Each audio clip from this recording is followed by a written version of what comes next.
What is up, friends? Welcome back to the channel. It's been a minute. As you can see, I'm in my new studio, and this is the only thing that I have going for me right now. There's nothing else up on the walls, but I did finally get to sew the other day, so that was exciting. Anyways, the long-awaited Cami Crossbody bag tutorial is here. Now, this is an updated version. I have made this bag before, but I revamped it, added some recessed strap anchors, things of that nature, so I thought that you guys might want to check that out. It did end up being a fairly long video, so I cut it into two parts. This first part, section 1, is all of the cutting and prepping. I've heard lots of times that you guys like that part of the process, so I went ahead and filmed that, and that is here on part 1. Oh, there goes Salvador. And then part 2 will be the entire construction. So without further ado, enjoy my first video in the new studio. Well, actually, this is from the old studio. It's just taking me forever to edit, but I'm back. All right, so we are going to get started by cutting out the exteriors. I've got my Dangly Bit Management Co. slap bracelet to hold my cork in place. Very, very useful. If you don't already have those, they're on my site. So I'm using Granada. I think on the Fabric Funhouse website it's called Bark, maybe, I think. But when you're using this, you can do it either horizontally or vertically. I'm going to go vertical just because that's the way that it's aiming. And then I'm using my massive ruler from Mormino. I love this thing, but this one is the one that I use all the time. It's the 14 by 5 inch. And I didn't know that I would use this one as much as I do, but I love it. But the combo of these two, can't go wrong. So cork always has like a selvage edge here, so I'm just going to trim that off, get it out of the way. So I'm using a cut list that I have off screen. Of course, that's all available when you purchase the pattern. And I was able to go through and cross out a fair amount of stuff. I can't show you because it has the measurements, but you can go through and really figure out what you need to cut before you get started, so that way it's not as confusing and you're not like wasting time going back and forth. So I went ahead and I went through, figured out exactly what it was that I needed before getting started.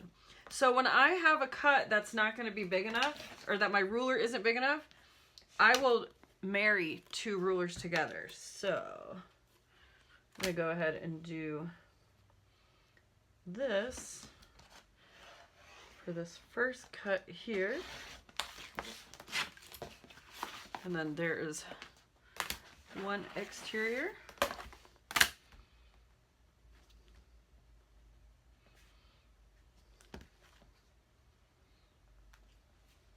Sorry about the back of my head. It's more important that I get a good cut than you guys not seeing the back of my head. All right, and then of course, as I go, I always like to mark on each piece, especially when I'm doing a rectangle pattern or where a lot of the pieces have rectangular cuts. That way it keeps everything easy to find. I thought this pen was almost out of ink because it's not writing very well, but it's not. If you don't know about these pens, these things are the bee's knees. You can buy replacements and then they just go into your actual pen itself. These are the best sustainable pen option. I love them. Okay, so I've got those ready to go. Now I need to cut my exterior slip pockets.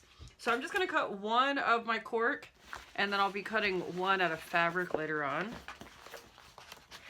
Let's see. I'm going to use this guy here.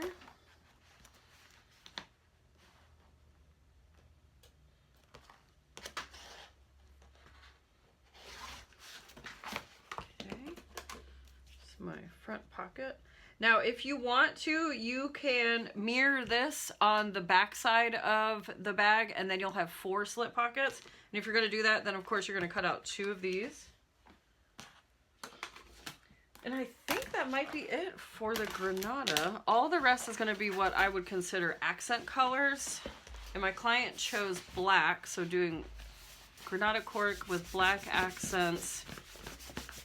And it would I would think that accents would be less cork, but accents tend to be the more popular, or the cork that you use more of, or vinyl, whatever you're using. But the accent color tends to be more cuts of whatever you're using. See how good that is right there? So they're silicone, so they're non-slip. Love them. I've got my black one over here on the black cork. Measure twice, cut once. Okay. So now there's going to be lots of little cuts on this. And you can see this is a remnant. So I'm going to do my best to use what I have before I get into a fresh roll of cork. So now I'm just going to kind of go down my list. It's not going to be in order because my cork, I'm going to have to be strategic. So I'm just going to start making my cuts. So right now I'm looking at cutting out my handle. Now because I am using cork, I don't need to fold it 4 times. I'm just going to fold it in on itself halfway, and then I'm going to fold those corners to meet so that it becomes a rolled handle. So I am making my handle only 2 inches wide versus what's in the pattern. Joy explains to you how to cut for if you have specific ounce thicknesses of leather. So all of that is covered in the pattern. And then she tells you how much to cut if you're using cork or like thinner leather, all of that type of stuff. Turn over here and get my second handle cut. Actually, before I cut out my second handle, this is a pretty wide swath of cork, so I'm just gonna see if maybe I can cut my base.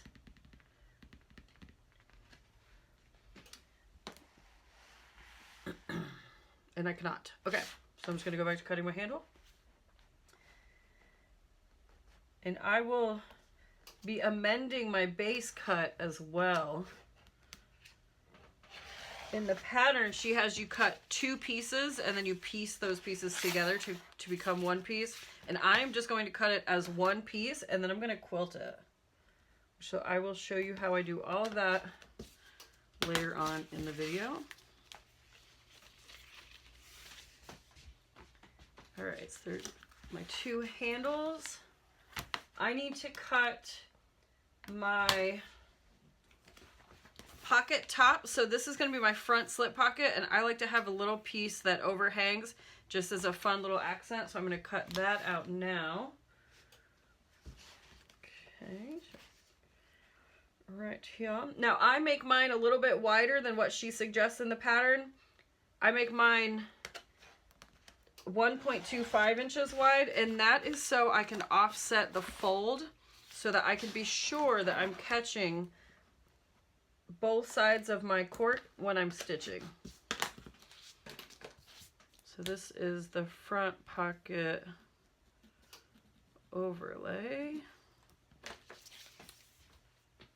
And let's see what's next. I need a regular zipper pocket overlay. So let me grab my handy dandy template set here.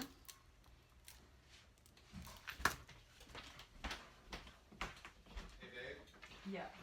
Chip just called me and he said that he's got his enclosed trailer with him and that he could drop it. He was like, I could drop it off right now and then we don't leave till Sunday. Sorry, minor interruption there, but so I'm gonna find my overlay piece that corresponds with what I need. So I offer you 7, 8, and 9 inch openings, and I'm going to be doing a 9 inch zipper opening. So you just take them and you slide them together like so. So let me see, I think it might work over here. It's a little wide. Okay, so I'm gonna slide back over to this side. And it does take a little bit of dexterity to get this down because you have to hold it. It can shift around a little bit here where they conjoin. But once you get better at the dexterity of it, these can be really helpful. The other option is you can just kind of hold the one side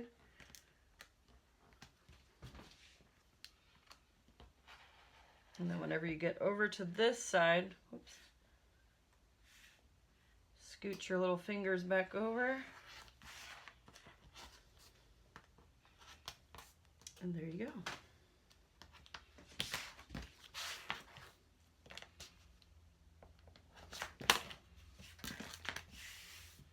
And to finish out using this, you're going to flip this piece wrong side up and grab your marking pencil.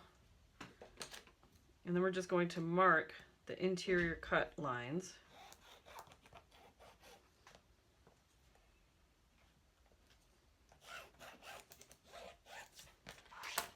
Oh, my pen didn't mark down here on the bottom.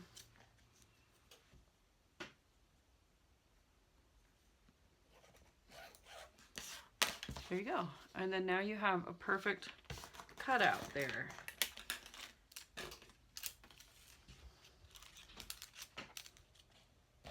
Where did I just throw that? Oh, I didn't.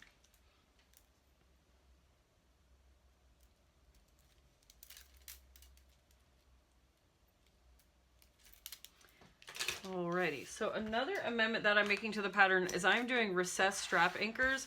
And so there's going to be 2 rectangle rings on either side of the bag, on either exterior. So I need 4 recessed strap anchors in total. And I'm going to be cutting mine at 2 inches wide. So then we can do the fold in toward the center and then we have nice folded edges. So 2 inches wide by 2.5 inches tall. And so I'm just going to cut a 4-inch wide strip right here. 1, 2. And then now I can cut these down to be my 2.5 inches tall. Now, if you have a preference of doing a 3-inch strap anchor, you can do whatever you're comfortable with. But I like to do 2.5. And so again, you want to make sure that you cut 4 of those. Let's see, I wonder if this would work right here. Yep. So here are my other 2 for the other side of my bag. Got all 4 now. I'm just going to clip these together so that they don't fly away. All right, strap anchors, handles, got those. Handle connectors, got those. Slip pocket trim, have that. By George, we are to cutting the bottom panel. And so again, I'm combining the 2 measurements that she has, or the 2 cuts that she has you do in the pattern. I'm just gonna put them all together in one. So that way I can quilt it and I don't have a big seam line right down the center. I don't know if this is gonna be big enough, but we are certainly going to try. Let's see.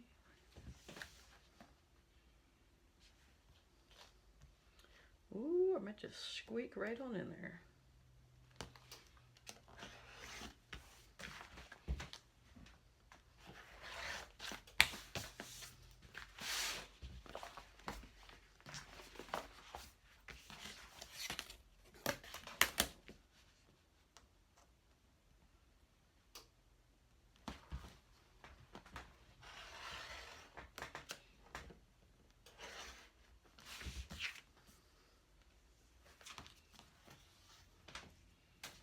All right, so pretty sure this is all of the cork that I need to cut, but I'm just going to go through the list just to see.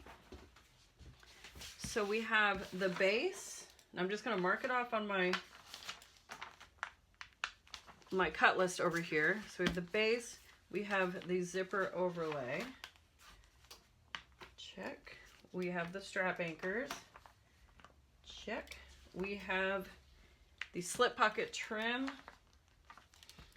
We have the front slip pocket. Yep, exterior slip pocket. We have 2 handles. And then we have 2 exteriors, front and back. Okay. So all that I have on here is linings. So we are good to go. Oh, and the crossbody strap, which I'm gonna have to cut later because it'll be a big cut. I need to pull out a new roll of cork for that. check out the fun print that my client chose. This is one of my favorites. This is one of the oldest prints that I've been seeing around for as long as I've been sewing, by Anna Marie Horner. But I just started buying it recently, and I have this colorway and another colorway. She does so many different colors in this, and it's so beautiful. So because I need to cut my 2 linings, I'm just going to leave it folded, my double fold. And as long as your print is facing in the correct direction, you can do this without having any issues. And so again, I have selvage over here. So I'm just going to trim off usually about 1 inch or so, gets you in the clear.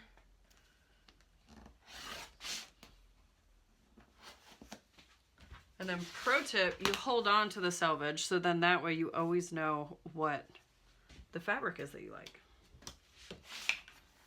All right, let's check the cut list here. So for the bag linings, I need 2 of these. So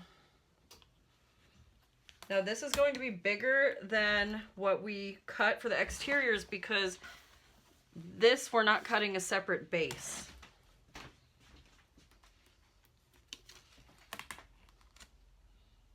So I'm adding my 2 rulers together here. I'm just going to slide, oops, making sure stuff doesn't shift around on you.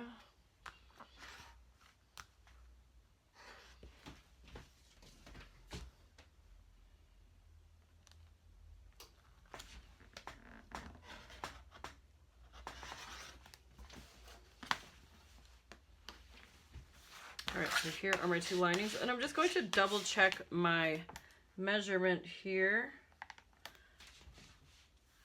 just to be sure. Oh, see, I cut an extra inch.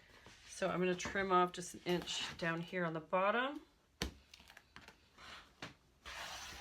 And then now something else that I like to do with all of my bags, and it's just to ensure that I have a nice fit lining, I don't like to have baggy linings, is I want to taper my interior. So this is my top corners here, and I'm going to taper in about 3/4 of an inch to 1 inch on both sides. And the way that I'm going to do that and be consistent is I'm just going to fold it in half, line up these corner edges,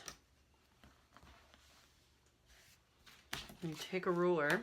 And remember, this is my top, so I'm going to put that right here at the corner, and then I'm going to slide it over to where I'm about 3/4. So down here, I'm on my 3/4 inch line, and then just cut to that angle. And then what you should have is a tapered lining. Now that is a surefire way to help ensure that you do not have a baggy lining. Another thing that I might do later on, if it's a little too baggy still, is I might take a little bit here, a little bit more off the bottom, just to ensure that it's not like all bunched up on the bottom whenever the bag is turned. But we will check that fit out once we get to that section. So we have those. Now we need to cut a lining for our front slip pocket. So you can just take that piece that you already cut and use it as your guide. Now my fabric is here on the fold. I'm hoping that I'll be able to get this cut out of here, but I might not. Let's see. Ooh, yay, today is a good day.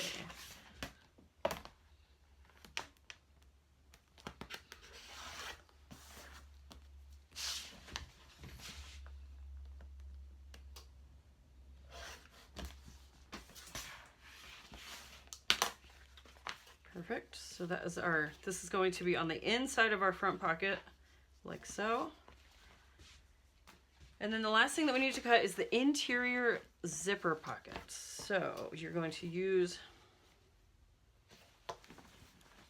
the measurements in the pattern, and you're going to cut out 2 of these. Now just be aware of your pattern direction if it is a directional fabric like mine is.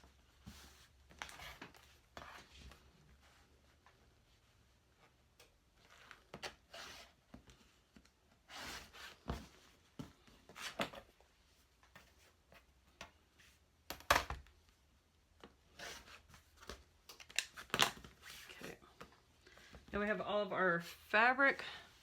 Now we need to cut out our stabilizer. And because I'm quilting the bottom, sorry, I'm folding this off camera, but because I'm quilting the bottom, I'm also going to cut out a piece of foam so that I get a nice cool waffle design on the bottom of my bag when it's completed. But clean as you go. There we go. Okay, let's grab our interfacing. I'm gonna be using Decaville Light.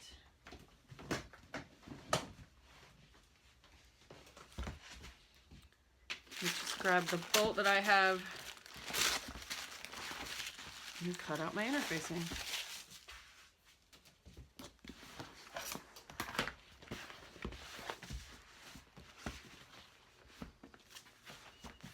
Now when I can, I like to just double up and fold just to save some time.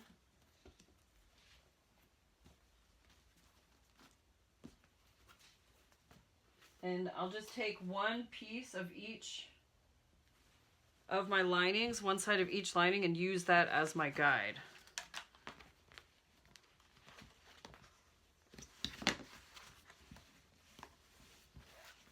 And so what I'm looking at here is I'm lining up the top of my fabric with the top of my Decaville cut right here. And then I'm just gently, what I'm trying to do is I'm trying to fold it to where I can have a nice cut line over here on the right, but I don't want to have a big gap along the bottom here because that's just going to waste the interfacing. So what I like to do is just kind of scooch it down until it's right there on the edge, like so.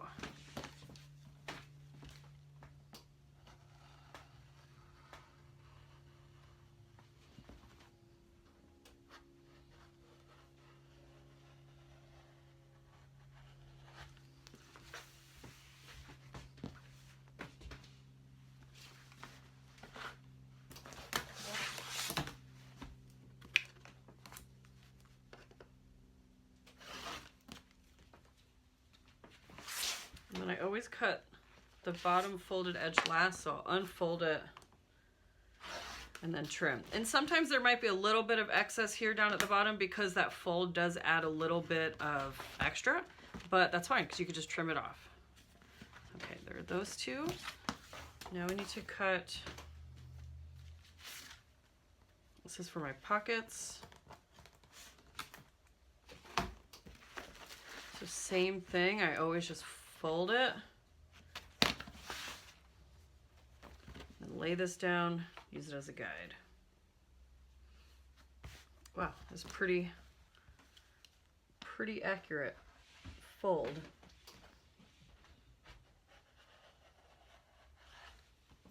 Okay, so I've got the top of the side, and then again, I'll just take it, I'll unfold it, and then trim right here along the bottom. And then for the front pocket, the front slip pocket, we only need one cut of this. And so because I have this huge long piece here, I'm gonna cut this from this side. And I'm gonna cut off this huge tail that I've got going and put it in with my scrap bin.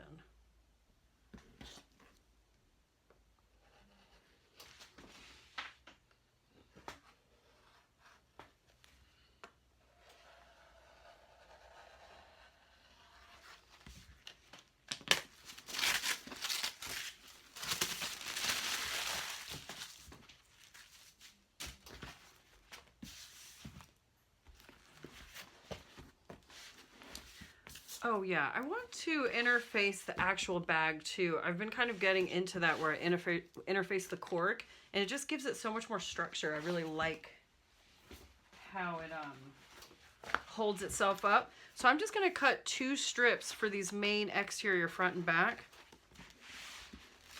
So that way I can get these interfaced, and this bag will have, it'll like really be able to hold itself up, and over time when it gets broken in, it won't start slouching because of this extra stabilizer.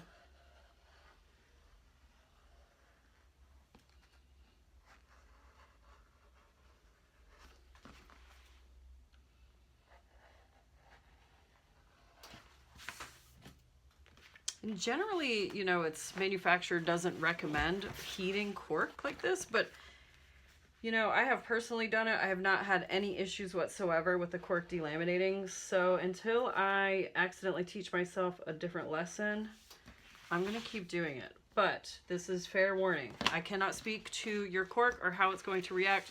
If you iron your cork, that's on you.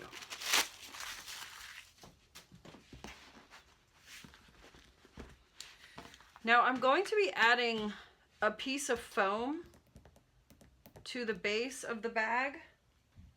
So I'm thinking I'm going to leave the Decaville off because the foam itself should give it nice structure, but I'll quilt it, and then if I feel the need to, I can just come back and cut out another piece.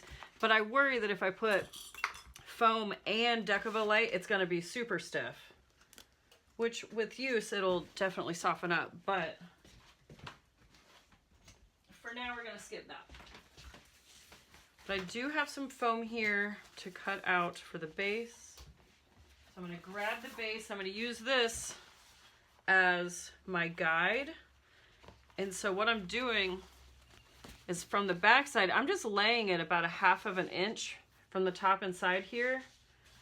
And then what I'm going to do is from the front side, I'm going to use this as my guideline and cut this out. Now you can measure if you want to. I've just found this quick little shortcut here. This is just how I like to do it. But you do whatever you want to do.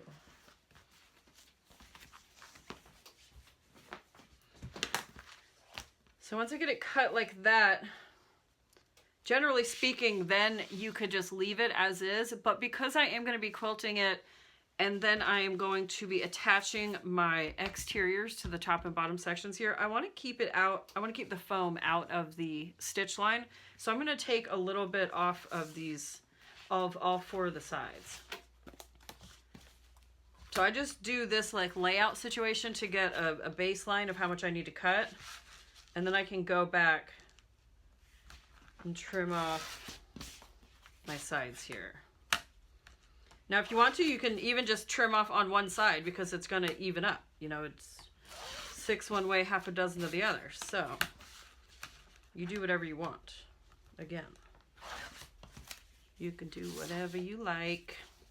See, so now when I trim all that off, I've got more than enough leeway here on all 4 sides to keep it out of the way. Now we are going to have to deal with this in a little bit though, because I'm going to have to trim out my box bottoms, but we will cross that bridge when we get there. But for now, this is great. Okay, so I've got everything prepped, cut, ready to go. I am going to interface all of this, iron and interface everything, and then we'll be back to get started on construction.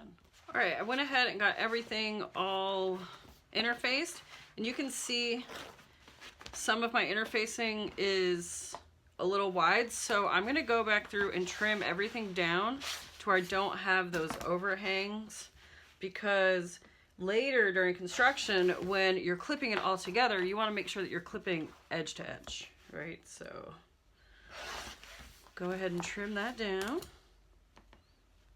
I do think that because I don't pre-wash my fabric, a lot of times when I steam it to get my wrinkles out, I think sometimes it shrinks. And I've kind of put 2 and 2 together on that because I will cut interfacing using my lining as my pattern piece, and then it just doesn't fit after I iron it. So reason would say that it's probably shrinking a touch. And so here's what the cork looks like when it's interfaced with Decaville Light. It's still flexible, but it has a nice structure to it. I've been trying that recently with my mini box totes, and I really love the additional structure that it gives everything. Okie dokie. I have a couple more pieces back here. Another thing that I learned from the genius Jess at So Many Creations is when you're using a heat press, you can stack things on top of each other and it'll work. So when I'm ironing, I will lay down just my cotton and I'll spray it with a little bit of water, and then I'll lay the next piece of cotton, spray it with a little bit of water, so on and so forth. And then when I close the lid, it steams both pieces at the same time. So you can really save time that way.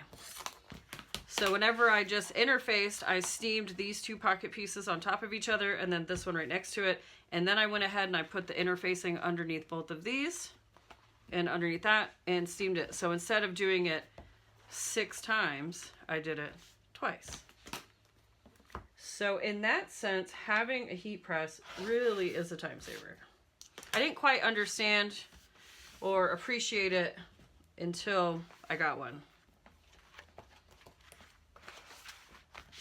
All right, so we are all rets to go on this stuff. Again, we're gonna deal with this base here in a little bit, so I'm moving that to the side.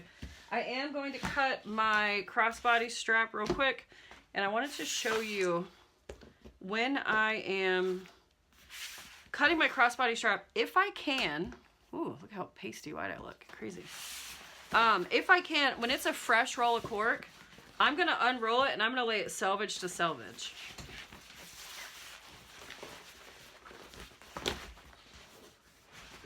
And so when it's a fresh cut, this one singular cut makes a really nice, why is my white balance off so much? There we go.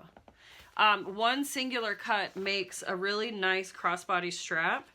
Now, if you cut into one selvage edge too much, it's not gonna be a nice width, but when it's a fresh roll, this is how I like to cut my crossbody straps, because then you don't have that annoying join in the middle from joining two pieces. So I just line it up on all the sides, and then I'm making a 1-inch strap, so I'm cutting out a 2-inch wide piece here. Get this out of the way real quick. I never fold my cork like that. Don't do that. Or I mean, if you want to fold cork, go for it, but I don't like to. And then I just cut off my selvage there at the end, and then now I have my one nice long strip for my crossbody strap. I'm gonna roll this whole roll of cork back up. So if you know that you're gonna be making a bunch of bags that are gonna have a crossbody strap, I would cut your strips first for the crossbodies before cutting into one of the shorter sides of your cork, and then you can have seamless crossbody straps. Now for our hardware, we have our lining zipper pocket zipper tape. We have our top zipper pocket or top zipper tape. We have 2 zipper pulls. These are donut pulls. These are from Waywack. The zipper tape is from Zipper Valley. These are from Waywack. I have zipper end caps. This is from my stash. My antique brass metal logo. This is from Lihu Imports on Alibaba. I have 4 strap connectors. These are going to be on the front and the back of the bag. And then my crossbody strap hardware, I've got my slide and then 2 lobster clasps. And then for my actual strap anchors that are going to be on the side of the bag, I am using the large D-rings. These are available on my website. And then of course I will be using rivets throughout, and those will be of varying sizes, but most likely they will be 8mm caps by 7mm posts. And you can find all of this stuff at various places online. I don't generally give out direct links because I buy it from different places almost every time I purchase. Unless I'm getting like stuff like this, then I get it from a supplier directly overseas. Same with those guys. A lot of it I do. These I sell, so I have those overseas. Zipper tape, zipper stuff I generally get from Waywack or from Mormino. So that is the hardware, and I could have very well missed something, but we will figure that out when we get there. Otherwise, I think this is it.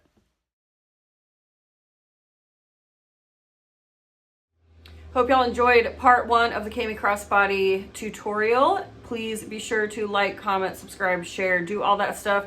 Help me get back into YouTube's good graces because I took a long time off. Any hoozle, click through. Part 2 will be somewhere up here, or I'll link it maybe here. Enjoy.